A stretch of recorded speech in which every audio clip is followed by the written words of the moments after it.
समोसे को जमाई है, दूसरे अलमारी पे सलोनी को सजाई है, नीचे अलमारी पे रसगुल्ले को जमाई है।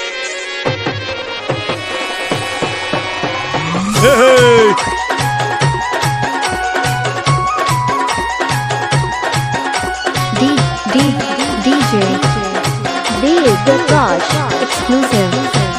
दुकान तेरो खुल गई, दुकान तेरो खुल गई, दुकान तेरो खुल गई, दुकान तेरो खुल गई, दुकान तेरो खुल गई, दुकान तेरो खुल गई, दुकान मीठा मीठा रसगुल्ले की तेरो खुल गई दुकान, मीठा मीठा रसगुल्ले की तेरो खुल गई दुकान, तेरो खुल गई दुकान, तेरो खुल गई दुकान, तेरो खुल गई दुकान, मीठा मीठा रसगुल्ले की तेरो खुल गई दुकान, मीठा मीठा रसगुल्ले।